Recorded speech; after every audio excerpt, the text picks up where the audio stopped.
All right, guys, to set this vanity in, or to set this kitchen cabinet in here, the sink cabinet, we're gonna actually move this outlet up above this piece of trim here.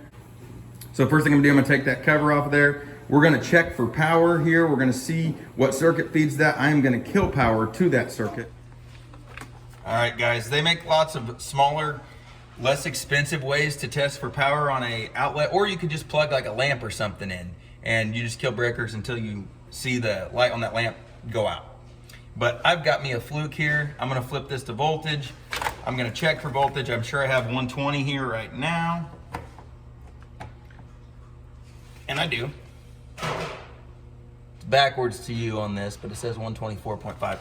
So I'm gonna go in there, I'm gonna kill breakers and until I get the one that kills the power to this outlet, because definitely working on live circuits can be super dangerous, and working on electrical in general, if you're not experienced or you don't feel comfortable, definitely just hire an electrician, because it can be dangerous. Electrical shock can lead to death. So if this is not something you feel like you can tackle, maybe you want to hire this part out. All right, so you can see I found the right breaker. I have 0 voltage here now. So now that this is dead, I can work on it. I'm going to take this cover off of here.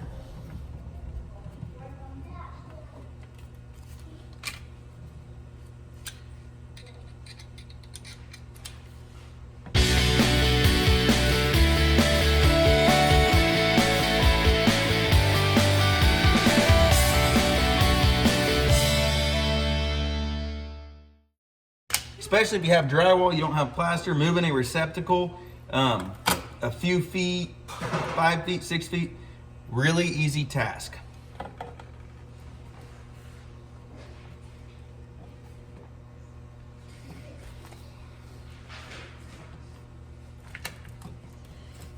I'll pull these wires off of the receptacle.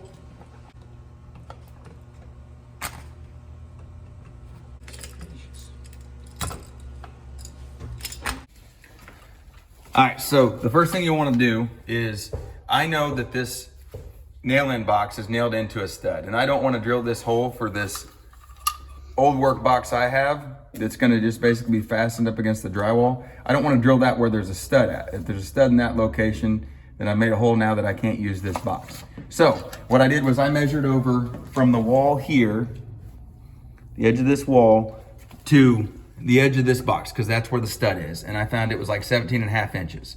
So I want to go about maybe 16.5 or 17 inches from this wall, and that's where I want the edge of my new box to be, so that I know I won't be landing against a stud. This is the box I've got. So if I had, they do make boxes where you can go right up against the stud, cut out a new one up top, and you can screw it in at an angle. And it's an old work box that you can utilize against the stud, because you're not going to be able to actually nail one in because the drywall is going to be in. So I'm going to go straight up where I want my outlet, and I figured that out by seeing how tall my cabinet is here. And I definitely want it to be taller than that. Plus, you have to add in the lip here on your counter.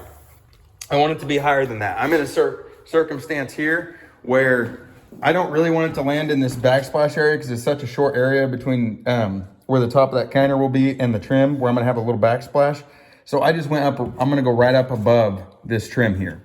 And it'll still be, if I was gonna put upper cabinets here, it'll still give me room in between the two for you to utilize that outlet.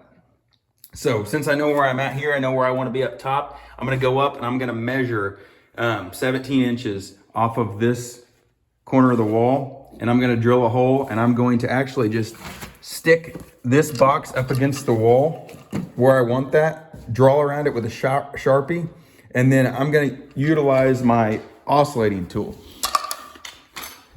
These are pretty awesome, guys, if you don't have one of these, or you can use a roto zip. You can cut it out with a little handsaw, but I find this to be the easiest way. And I'm gonna cut out the shape of that box. I'm gonna slide it in and tighten it down. All right, guys, I transferred my markings onto the wall with my box right where I want this outlet, and I'm gonna go ahead and cut this out.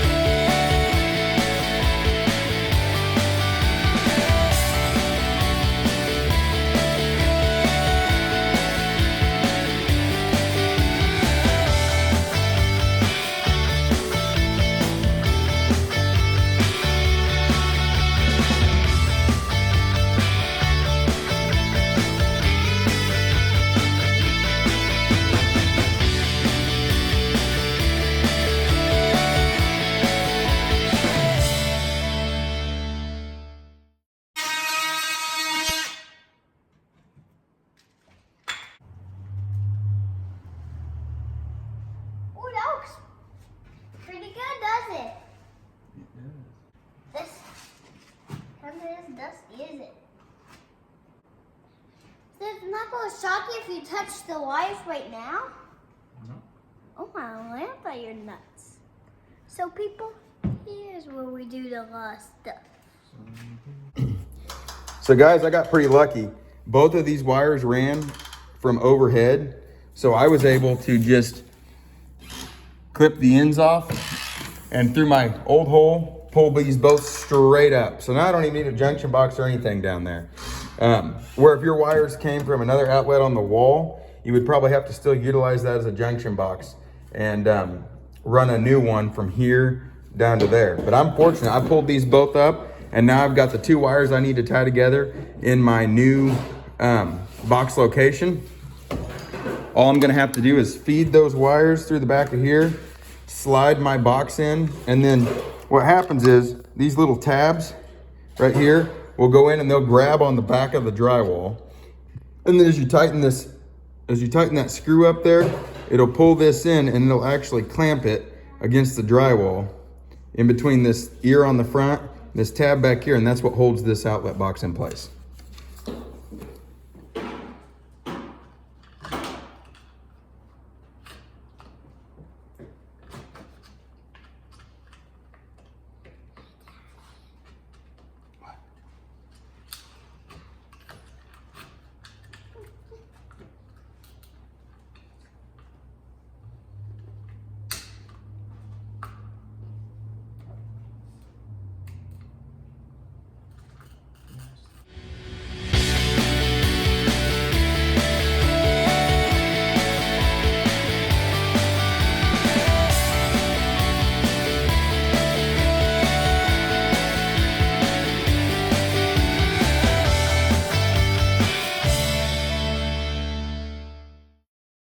What I usually do is, now that I've got those new wires pushed in place, I got my box tightened down, I just grab a utility knife, and you want to score just down the center of this Romex, because that's where the ground wire is, and it's just bare copper, so you won't nick the insulation on the white and the black wires. But don't press with a lot of force, and you don't want to cut all the way through it, you just want to score it.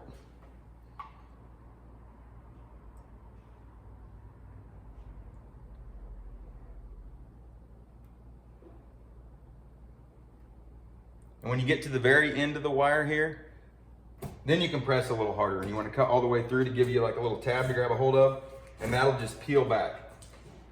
You want to leave about a 1/4 inch of Romex still in the back of the box.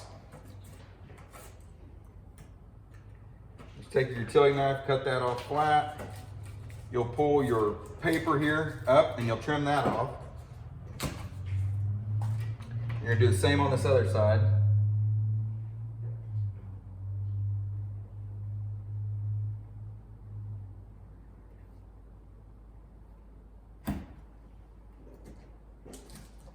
Peel that off.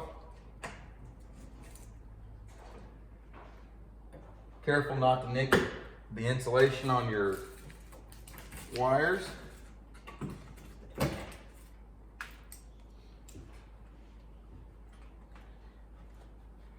And the guy who did it before on that lower outlet, he didn't give me much wire.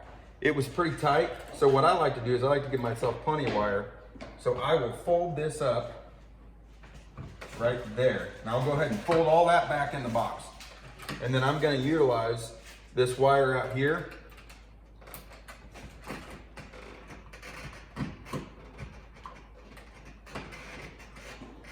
I'll trim that off, make my connections, and then stuff it back in there. That way there's plenty of wire for the next guy. I'll show you a close-up of what I mean. See, if you stuff that back in there, like that, you've got plenty of wire. So the next guy doesn't have